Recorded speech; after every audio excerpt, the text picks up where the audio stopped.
کے ساتھ ہو۔ آپ کے ساتھ بھی ہو۔ ہمارے لیے آج کی پاک انجیل مقدس لوکا کے مطابق۔ خداوند تیری تمجید ہو۔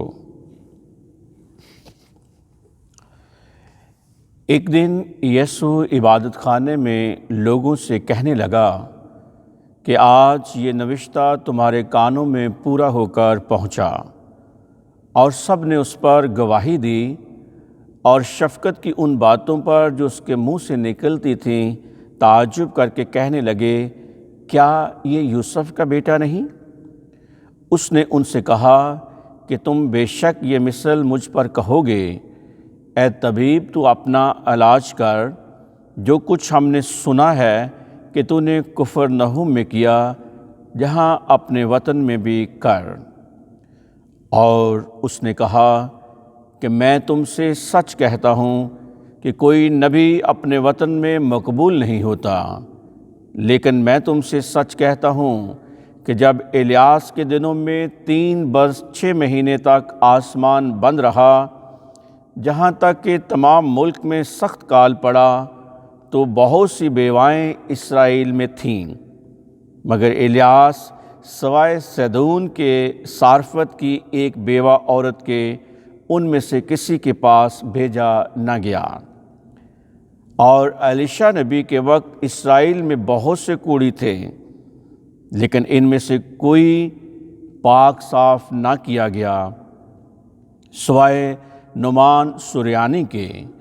اور جتنے عبادت خانے میں تھے سب ان باتوں کو سنتے ہی غصے سے بھر گئے، اور اٹھا کر اسے شہر سے باہر نکالا اور اسے اس پہاڑ کی چوٹی پر لے گئے جس پر ان کا شہر بنا ہوا تھا، تاکہ اسے سر کے بل گرا دیں، لیکن وہ ان کے بیچ میں سے گزر کر چلا گیا۔ پاک انجیل کے وسیلے سے ہم سب کے گناہ معاف کیے جائیں۔ گڈ مارننگ پیارے بھائیوں اور بہنوں، میں خدا کا کلام سنانے سے پہلے نہایت دلخراش 3 جو فوتگیاں ہوئی ہیں ان پر اظہار افسوس کرنا چاہتا ہوں۔ سب سے پہلے ہمارے ماسٹر آف دی آرڈر کسوشیس for Asia Pacific father Amrit Raj O P, جو آج صبح ہارٹ اٹیک کی بدولت خداوند میں سو گئے ہیں، خداوند ان کی درجات بلند کرے۔ نہایت دکھ اور افسوس ہوا ہے، اور اس حوالے سے میں اہل Dominican order, master of the order, اس کی ساری کابینہ اور خصوصی طور پر اپنے vice provincial father Younis Shahzad کے ساتھ اور تمام فرائر کے ساتھ اظہار افسوس کرتا ہوں، اور خدا کی حضوری میں دعا گو ہوں کہ گری کے رحمت خداوند ان کو فرمائے اور اپنے بارگاہ الہی میں ان کو جگہ عنایت فرمائے۔ اسی کے ساتھ ساتھ نہایت افسوس کے ساتھ میں یہ بھی بتانا چاہتا ہوں کہ بابو لطیف، جن کے ساتھ میں نے کچھ دیر کام بھی کیا، ابتدائی دنوں میں مجھے ان کی رہنمائی بھی میسر آئی، وہ بھی خداوند میں سو گئے۔ میں ان کے لیے بھی دعا کرتا ہوں، ان کے اہل خانہ کے ساتھ، ان کے بیٹے ڈاکٹر فرحان کے ساتھ، اور خصوصی طور پر ان کے بانجے اپنے فرائر فادر رفائیل کے ساتھ اظہار افسوس کرتا ہوں، اپنی نیک دعاؤں اور تمناؤں کا اظہار کرتا ہوں کہ خداوند انہیں گری کی رحمت فرمائے۔ اور تیسرے نمبر پر فیصل آباد میں انکل اسلم مسیح، جو سابقہ درجہ اول کے مجسٹریٹ تھے، وکیل بھی تھے، کافی عرصہ سے بیمار تھے۔ آج صبح مجھے ان کی بھی خبر ملی ہے کہ وہ بھی خداوند میں سو گئے ہیں۔ ان کے لیے بھی میں دعا گو ہوں، خصوصی طور پر ان کی مسز آنٹی جی کے لیے، ان کے بچوں کے ساتھ اظہار افسوس کرتا ہوں، اپنی تسلی کا پیغام پہنچاتا ہوں، اور تینوں کے لیے میں اپنی دعاؤں کا یقین بھی دلاتا ہوں، اور دعا گو ہوں کہ خداوند ان تینوں کو گری کے رحمت فرمائے۔ اور خدا کے فضل سے جیسے ہی موقع ملتا ہے میں کوشش کروں گا کہ بابو لطیف کے گھر میں جا کر اور انکل اسلم بٹی کے گھر جا کر میں اس بات کا اظہار افسوس بھی کروں، اور یقیناً ان کے دعاؤں کا سلسلہ جاری رہے گا، اور پاک ماس کی قربانی بھی ہم ان کے لیے گزاریں گے۔ جی، تو آج ہم جو خدا کا کلام ہمارے سامنے پیش کیا گیا ہے، آج کا انجیلی اقتباس جو کہ ہے یہ تیسرے اتوار جو پچھلا اتوار گزرا ہے اسی کا تسلسل ہے، جس میں یسوع مسیح عیسیٰ نبی کی پیشنگوئی کی تکمیل کا اعلان کرتا ہے اور اس کے ہم وطن اسے قبول کرنے کی بجائے اسے تنقید کا نشانہ بناتے ہیں اور اسے جان سے مار دینے کی ناکام کوشش کرتے ہیں۔ پچھلے اتوار مسیح خداوند کے آخری الفاظ تھے کہ آج یہ نوشتہ تمہارے کانوں میں پورا ہو کر پہنچا، اور آج بھی پاک انجیل کا آغاز ہم نے انہی الفاظ سے کیا ہے۔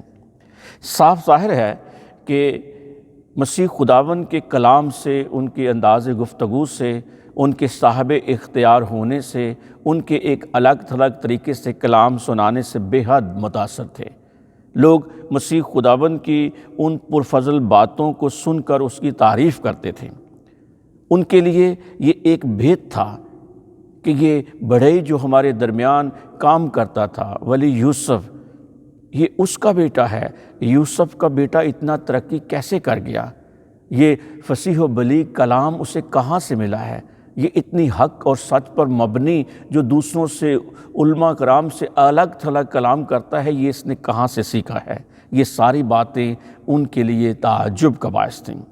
لیکن خداوند یہ جانتا تھا کہ یہ مقبولیت، یہ تعریفی کلمات، یہ ان کی تالیاں، یہ سب وقتی اور سطحی ہیں۔ پیارے بھائی اور بہنوں، خدا کا کلام سنانے والے جو تمام مبلغ ہیں، ہمیں بھی ہر روز ایسی باتوں کا سامنا کرنا پڑتا ہے۔ لوگ جب ہمارا کلام سنتے ہیں وہ ہمیں تعریفی کلمات سے نوازتے ہیں، ہمیں تالیوں کی گونج جو کہ وہ اچھی لگتی ہے، چہروں پر بکھری ہوئی مسکراہٹیں ہمارا جب استقبال کرتی ہیں تو ہمیں بہت دل کو بھاتی ہیں۔ لیکن اس سطح پر ہمیں اپنے خداوند کے ان الفاظ کو بھی یاد رکھنا چاہیے، جس طرح وہ اندر سے جانتا تھا کہ یہ جو کچھ کر رہے ہیں وہ سطحی ہیں۔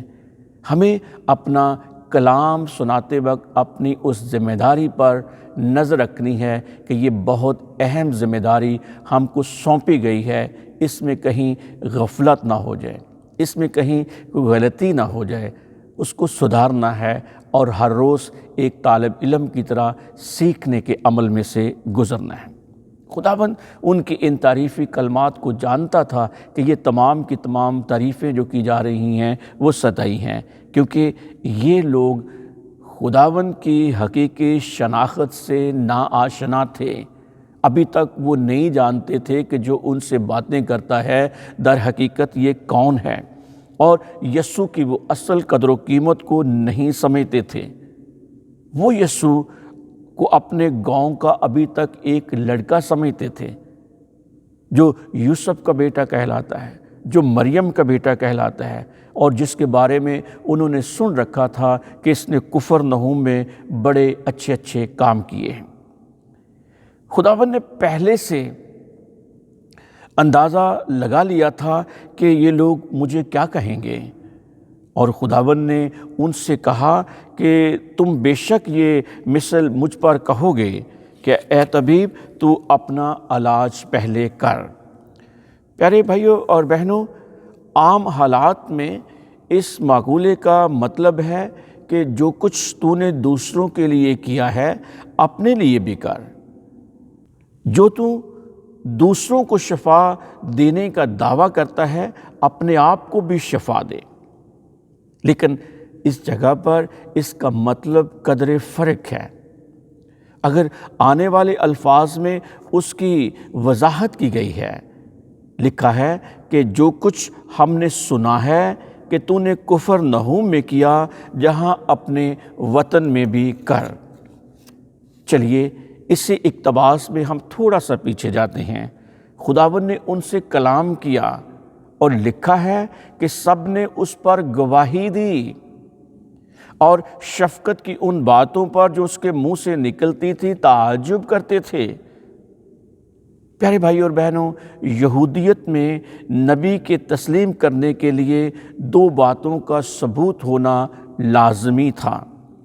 پہلے نمبر پر کہ وہ بطور نبی تعلیم کیا دیتا ہے، اور جو مسیح خداوند نے تعلیم دی وہ ہم سبوں کے سامنے ہیں۔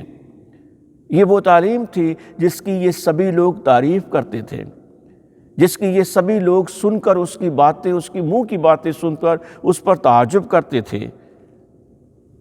وہ سنتے ہوئے کہتے تھے کہ یہ ایک نئی تعلیم ہے، وہ کہتے تھے کہ یہ با اختیار تعلیم ہے۔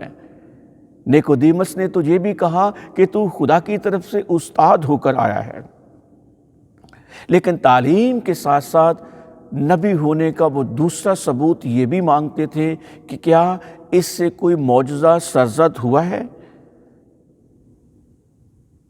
یہ ایک نبی کے تسلیم کیے جانے کی دوسری کڑی تھی، یہ ایک نبی کا دوسرا امتحان تھا کہ وہ معجزہ کر کے دکھائے۔ لہذا اب لوگ چاہتے تھے کہ جس طرح مسیح خداوند نے کفرنہوم میں معجزات کیے ہیں وہ اسی طرح ناصرت میں بھی اپنے وطن میں آیا ہے تو وہاں بھی معجزہ کرے۔ یہ ایک تہذیب آمیز چیلنج تھا۔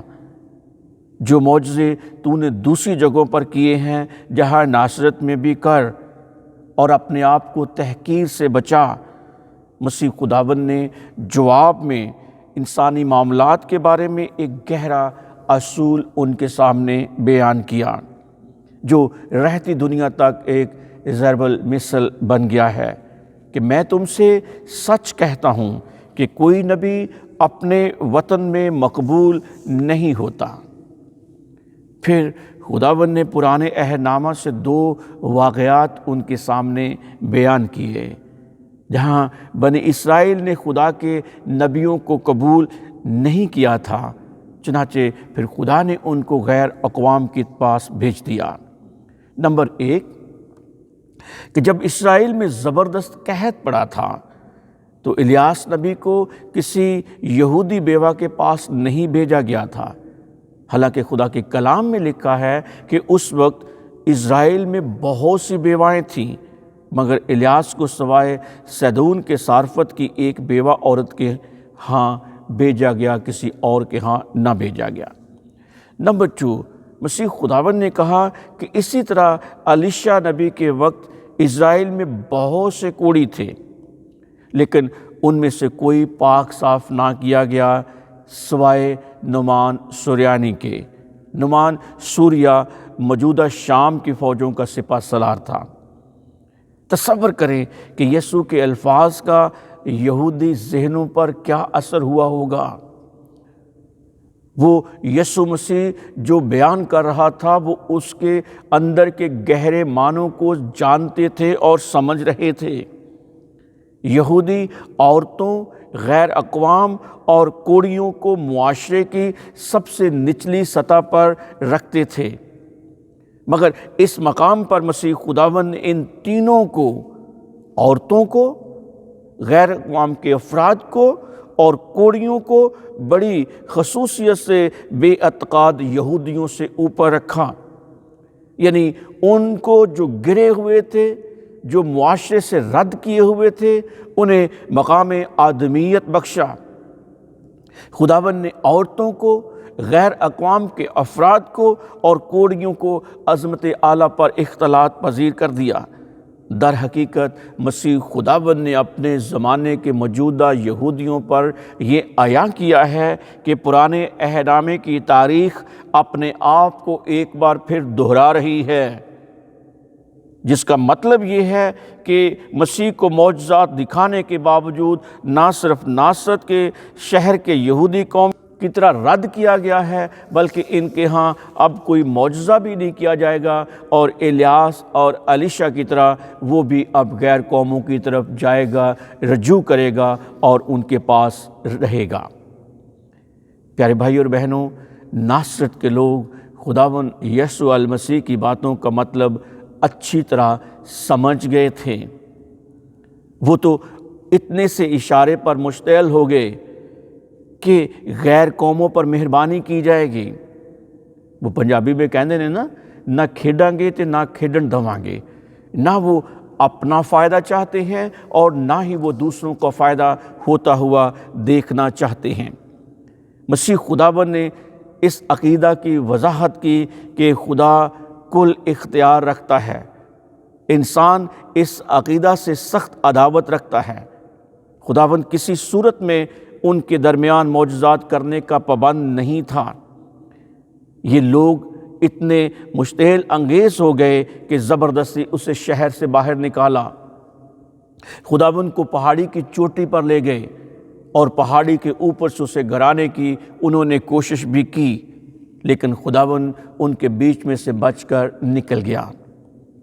پیارے بہنوں اور بھائیوں، ہم زندہ خداوند یسوع المسیح کے ماننے والے ہیں، ہم اس کے پیروکار ہیں۔